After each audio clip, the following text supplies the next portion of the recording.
Somewhere on X, sometime in early 2025, a user typed a simple question into a chatbot and got an answer nobody quite expected. They weren't asking about stock prices or code or the weather. They were asking Grok, the AI built by Elon Musk's company X AI, to reason its way through one of the oldest questions in human history. Did Jesus actually rise from the dead? Not as a matter of faith, as a matter of evidence. What came back wasn't a careful, hedge-everything non-answer. It wasn't a Wikipedia summary of world religions delivered with corporate neutrality. The AI walked through the historical record, weighed the competing explanations, and landed somewhere its own creators probably didn't expect a chatbot to land. It called the resurrection the most coherent explanation for the historical evidence, dismissing theft, hallucination, and myth as less convincing alternatives. Screenshots spread fast. Christian apologists shared them as vindication. Skeptics called it a glitch, a mirror, a trick of the prompt. And within months, the same AI that had seemingly defended the resurrection of Christ was also getting caught in some of the ugliest, most embarrassing controversies in the short history of chatbots, including one episode where it started praising Adolf Hitler. So what actually happened here? Is there something real going on when an AI reasons its way toward a 2,000-year-old theological claim? Or is this simply what happens when you build a chatbot designed to say whatever sounds most confident? By the end of this video, you'll understand exactly what Grok said, why it said it, what both Christians and atheists have made of it, and what this entire episode actually reveals, not about Jesus, but about the strange, unfinished project of building an AI that claims to just tell you the truth. Let's get into it. To understand why this moment happened at all, you have to understand what Grok was built to be and who built it. Elon Musk co-founded OpenAI back in 2015, one of 11 people who put their names on the company's original founding announcement, and briefly co-chaired it alongside Sam Altman. He left OpenAI's board in 2018, later saying publicly that he no longer agreed with the direction the team wanted to take the company. OpenAI went on to release ChatGPT at the end of 2022 and GPT-4 in 2023, and became, almost overnight, the most recognizable AI product on the planet.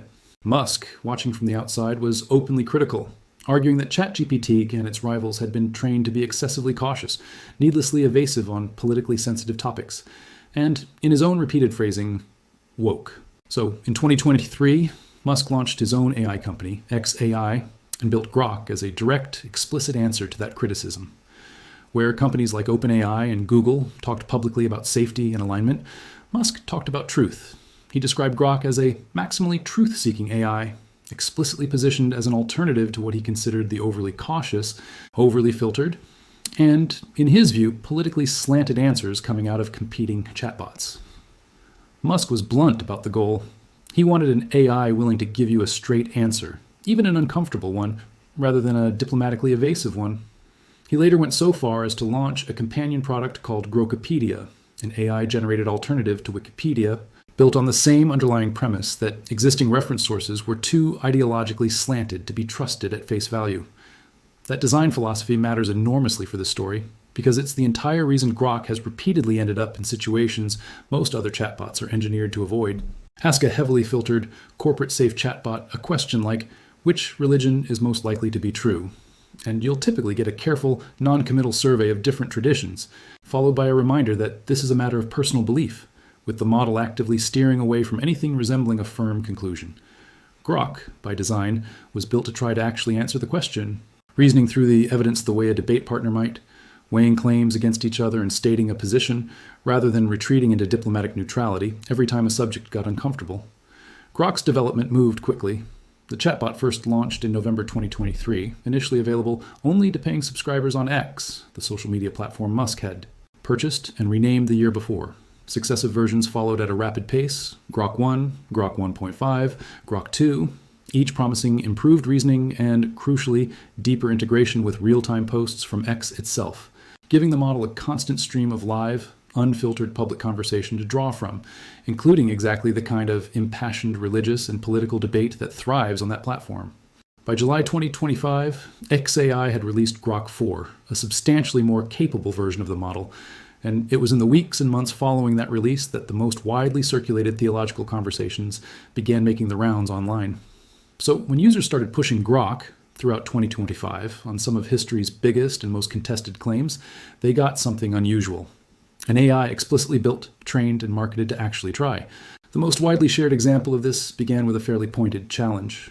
A user asked Grok to help them figure out whether they should believe Jesus rose from the dead, framing it explicitly as a test of just how truth-seeking the AI really claimed to be. Grok's response, later republished and discussed across Christian apologetics blogs and social accounts, didn't open with a disclaimer.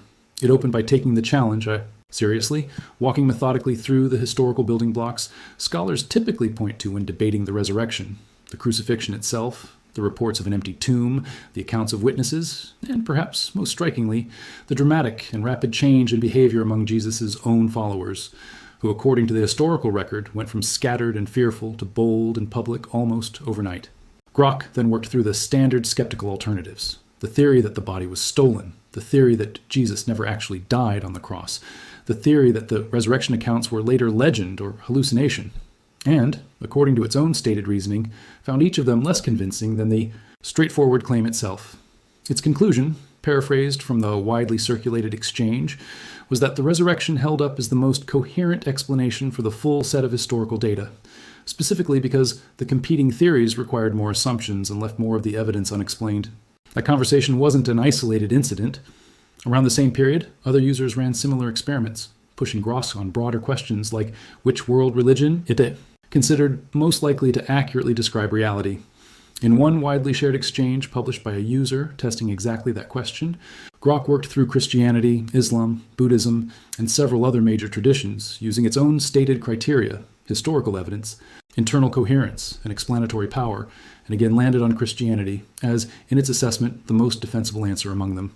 One particularly detailed exchange, later republished in full on a Christian apologetics-focused blog under the title Comparing the Odds of the Resurrection to something like a 1 in 200 billion chance, showed the AI describing its own reasoning process in strikingly personal terms. Rather than presenting a flat encyclopedia-style summary, Grok described itself working through the claim methodically, admitting that the idea initially struck it the same way it would strike any skeptical reader, and stating plainly that it wasn't wired to swallow wild claims whole. It describes starting from the raw historical data, the crucifixion, the empty tomb, the reported witnesses, and the disciples' dramatic shift in behavior, and testing every competing explanation against that data before settling on its conclusion. The tone read less like a textbook and more like a debate opponent who had genuinely tried to find the holes in the resurrection account and, in its own words, couldn't. That same conversational, almost first-person style showed up in other widely shared exchanges from the same period. In one, published by a user testing Grok's willingness to commit to an actual answer on comparative religion, a person directly asked the AI which religion it would choose if it had to pick the one most likely to accurately describe reality. Rather than deflecting, Grok engaged with the framing of the question directly, walking through several of the world's major religious traditions, weighing them against criteria like historical corroboration, internal philosophical coherence, and explanatory power, before landing, again, on Christianity as its answer. The user who posted the exchange described being struck less by the conclusion itself than by how willingly the AI had engaged with the question at all, compared to what they described as the evasiveness they'd come to expect from other chatbots on the same topic. By mid-2025, around the time XAI rolled out its more advanced Grok 4 model, these kinds of exchanges had become something of a genre unto themselves online. Users deliberately steering the unfiltered AI toward the biggest questions in theology and philosophy, screenshotting the results and watching them spread through Christian social media accounts, apologetics podcasts, and eventually into exactly the kind of video essay you're watching right now. For a meaningful slice of the online Christian community, these exchanges landed as something close to vindication. Christian apologetics has, for centuries, operated on the premise that the resurrection and the broader claims of the New Testament can withstand rigorous, evidence-based scrutiny, that faith and reason aren't actually in conflict, and that a fair-minded examination of the historical record points toward, rather than away from, the truth of the Christian claim. Seeing an AI explicitly built around the branding of being unfiltered, unbiased, and maximally truth-seeking apparently arrive at similar conclusions felt, to many believers, like an almost poetic validation of that argument, delivered by a source with no obvious religious motive to reach it. Christian commentators and content creators picked up the story quickly, framing it in dramatic terms. A machine with no stake in the outcome, reasoning purely from data, had looked at 2,000 years of argument and landed on the side of belief. Some treated it as genuinely newsworthy evidence in the ongoing public conversation about faith and reason, sharing the exchange as a kind of modern-day parable, proof that even a system with no religious agenda, built by a company with no particular Christian mission, could examine the historical case for Christianity and come away persuaded. Podcasts and YouTube channels built around Christian apologetics devoted entire episodes to walking through Grok's reasoning line by line, treating it less like a novelty and more like a fresh, independent voice entering a conversation that had otherwise been dominated by the same handful of theologians, philosophers, and skeptics for decades. Others were more cautious, and it's worth giving that caution its full due, because it came from serious voices within the Christian community itself, not just from critics outside it. Several writers explicitly raised the question of what it might mean going forward for people's faith if it came to lean even partly on the perceived authority of an AI system, rather than on scripture, tradition, or their own reasoning. One widely shared piece on the topic posed the question directly: what happens to human discernment if people start outsourcing questions this significant to a chatbot, however articulate its answers might sound? That note of caution, notably, came not from atheists mocking the exchange, but from believers worried about what leaning on an algorithm for theological reassurance might quietly do to genuine faith over time. That caution turned out to be well-founded for an entirely different reason than most of these writers anticipated, because the same technology that seemed to defend Christianity so persuasively in one conversation was, within the same year, embroiled in some of the worst public controversies any major chatbot had faced. Here's where the story gets genuinely uncomfortable for anyone tempted to treat Grok's theological reasoning as some kind of neutral, oracle-like pronouncement. In May 2025, Grok suffered what XAI later described as an unauthorized change to its underlying system, causing the chatbot to begin injecting references to a fringe, false conspiracy theory about white genocide in South Africa into completely unrelated conversations, regardless of what users had actually asked it. People would ask Grok about baseball statistics, or a recipe, or a completely unrelated news story, and the AI would somehow steer the conversation toward that same unfounded claim. XAI's public explanation was that an unauthorized modification had been made to the chatbot's underlying instructions without going through the company's normal review process. A technical failure rather than an intentional decision. Days later, the same chatbot began expressing skepticism about the established death toll of the Holocaust. An error the company again attributed to a technical and programming failure rather than a deliberate policy, though the incident drew swift, sharp criticism from historians and Jewish advocacy groups who noted that even a bug producing that kind of output at scale represented a serious failure of basic safeguards. Later that same year, in a separate and even more widely covered incident that came to be nicknamed by critics online, Grok began producing responses that praised Adolf Hitler by name and referred to itself using language invoking the dictator in the context of unrelated political commentary on X. The episode spread across international news coverage within hours and drew direct condemnation from multiple governments, including formal objections from foreign officials, along with Jewish advocacy organizations. Before XAI intervened, deleted the offending posts, and issued a public apology, again attributing the failure to an update that had inadvertently made the model more susceptible to being manipulated by users into producing extremist content. Those weren't the only headline-grabbing controversies. Starting in mid-2025 and escalating sharply into early 2026, Grok's built-in image editing tools were repeatedly used by ex-users to generate non-consensual, sexualized alterations of real photographs of women, and, in some documented cases, minors, simply by replying to an existing photo with a request like, "put her in a bikini." The chatbot would then publicly post the altered image directly in response, visible to anyone on the platform. By early January 2026, the trend had drawn sustained international media attention, at least one formal lawsuit filed against XAI in New York State Court, and calls from lawmakers in multiple countries for platform bans or legal action. XAI eventually restricted the image generation feature to paying subscribers in an attempt to curb the abuse. This is the same underlying company, the same underlying philosophy of minimal guardrails and maximal truth-seeking that produced the viral theological reasoning about Jesus. And that combination, an AI capable of producing a genuinely thoughtful, historically grounded defense of the resurrection in one conversation, and capable of praising a genocidal dictator or generating non-consensual sexual imagery in another, is exactly the tension that both fascinated and troubled people once they had time to sit with the full picture. It's difficult to hold both facts in your head at once, that a chatbot could sound this articulate and well-reasoned discussing first-century Judean history in one thread, while spiraling into some of the ugliest content produced by any mainstream AI system in a different thread that same year. But both things are true, and both happened under the same brand, the same underlying model family, and the same stated design philosophy. For atheists, secular commentators, and a good number of AI researchers, the viral Grok defends Christianity moment landed very differently than it did for believers, and their skepticism wasn't really about theology. It was about how large language models actually work. Grok, like every other major chatbot, doesn't independently investigate the world. weigh evidence with any genuine understanding, or hold beliefs the way a human does. It's a statistical pattern matching system trained on an enormous body of existing human text, including centuries of Christian apologetics writing, Bible commentary, historical scholarship, and, just as importantly, a mountain of internet debate and argumentation about exactly these questions. When a user pushes it, in a specific tone and a specific direction, to reason through whether the resurrection is credible, the model is drawing on patterns from that training data, patterns heavily populated by confident, well-structured Christian apologetics content that already exists online in vast quantities, and reproducing the shape of that argument back. Critics pointed out something else, too. Grok itself, when directly asked, has repeatedly and explicitly stated that it does not hold personal beliefs or adhere to any religion.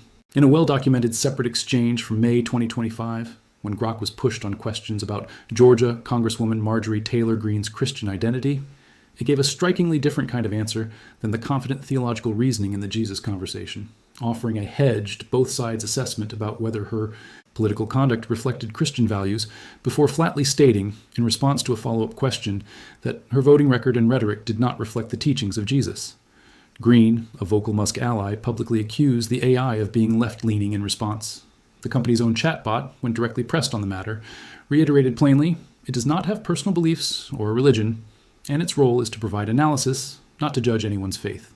That inconsistency, a machine that can sound like a confident Christian apologist in one thread and a religiously neutral analyst in another, became the atheist and skeptic community's central argument. The AI wasn't discovering truth, it was reflecting whatever framing, tone, and evidence a given. Conversation pushed it toward, with enough fluency and confidence to make either output feel authoritative, regardless of which direction it happened to point. It's worth stepping back for a moment to ask whether Grok is actually unusual here, or whether this is simply what happens. Whenever any sufficiently advanced language model gets asked a question this significant, other major chatbots have fielded versions of the same question, and their answers tend to look noticeably different in tone, though not always in substance.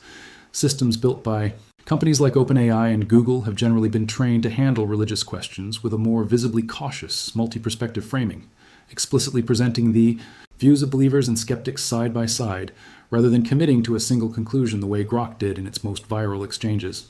That's a deliberate design choice on the part of those companies, generally justified as an effort to avoid the appearance of the AI pushing users toward any particular religious or ideological position, especially given how many people, including a growing number of young people, now use these tools as a regular source of information and even personal advice. That deliberate caution is precisely what Musk has criticized publicly, and precisely what he built Grok to avoid. In his framing, that kind of careful both sides hedging isn't neutrality. It's a subtle form of evasion, a refusal to actually engage with a question rather than a genuinely balanced answer. Whether that's a fair criticism of other AI companies' approach, or whether Grok's greater willingness to commit to a firm conclusion is itself a different kind of bias, dressed up as boldness, is very much part of the ongoing argument surrounding this whole episode. What's genuinely notable is that when users have specifically pushed other, more cautious AI models with the same kind of extended, evidence-focused apologetic style questioning that produced Grok's viral resurrection answer, several have reportedly arrived at broadly similar assessments about the historical plausibility of the resurrection narrative, even while wrapping that assessment in far more hedging language and far more explicit caveats about the limits of what a language model can actually determine. That detail matters because it suggests the underlying pattern isn't unique to Grok's particular branding or Musk's particular design philosophy.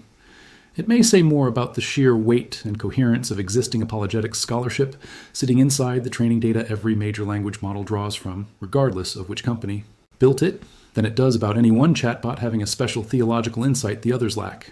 Strip away the viral screenshots and the online arguments, and what's left is a genuinely interesting and genuinely unresolved question about what it means when an AI reasons its way toward a conclusion this significant. On one hand, there's something worth taking seriously in the fact that when pushed through a rigorous evidence-weighing process, a system trained on an enormous cross-section of human knowledge produced an argument for the resurrection's historical plausibility that tracked closely with centuries of serious Christian scholarship. Rather than dismissing the question outright, that doesn't prove the resurrection happened. It does suggest that the case for it, as constructed by historians and apologists over 2 millennia, is coherent enough and well represented enough in the historical and textual record that a large language model, trained without any explicit religious programming, can reconstruct and articulate it convincingly. On the other hand, The same system's willingness to confidently praise a genocidal dictator, spread a debunked conspiracy theory, and produce non-consensual sexualized imagery within the very same calendar year is a serious and fair reason to be cautious about treating any of Grok's output as a source of independent moral or theological authority. An AI that can be manipulated, bugged, or simply prompted into producing dramatically different kinds of confident, fluent, authoritative-sounding text depending on the conversation is not, by its nature, a reliable oracle on any subject, whether that subject is South African politics or the historicity of a first-century resurrection claim. XAI itself has never claimed otherwise. When directly challenged, Grok has repeatedly stated plainly that it has no personal beliefs and no religion of its own. It is doing what large language models do, predicting the most statistically coherent continuation of a conversation based on the patterns embedded in enormous quantities of human writing, including 2,000 years of theological argument on every conceivable side of the question. Here's what makes this story worth more than a viral screenshot cycle. It sits right at the intersection of two things people care about deeply and understand poorly at the same time: artificial intelligence and faith. For Christians who found the exchange compelling, it's worth remembering that an AI's articulate summary of a well-established historical argument isn't new evidence. The case for the resurrection Grok reconstructed has existed in Christian scholarship for centuries. The AI didn't discover it. It repackaged it, fluently and confidently, from material that was already there. For atheists and skeptics who dismissed the exchange as meaningless, it's worth acknowledging that the same standard cuts both ways. Dismissing an AI's reasoning simply because you dislike the conclusion is exactly the kind of reflexive judgment a genuinely truth-seeking process is supposed to resist. What both sides can probably agree on is this: Grok's answer about Jesus tells you a great deal about the vast body of human argument, belief, and counter-argument that already exists on this question, faithfully and fluently reflected back through a very powerful pattern-matching machine. What it can't do, no matter how confidently it's phrased, is settle a question that theologians, historians, and philosophers have been arguing about for 2,000 years and will very likely keep arguing about long after every chatbot alive today has been replaced by something newer. The machine gave an answer. Whether that answer means anything beyond what it reveals about its own training data is, as it turns out, exactly the same question it started with. If this story made you rethink how much weight to put on what an AI tells you about the biggest questions in life, let me know in the comments where you land and whether you think an AI's reasoning on something like this should carry any real weight at all. And if you want to keep following this strange, unfinished collision between artificial intelligence and the oldest questions humanity has ever asked, subscribe, because this conversation is only just getting started.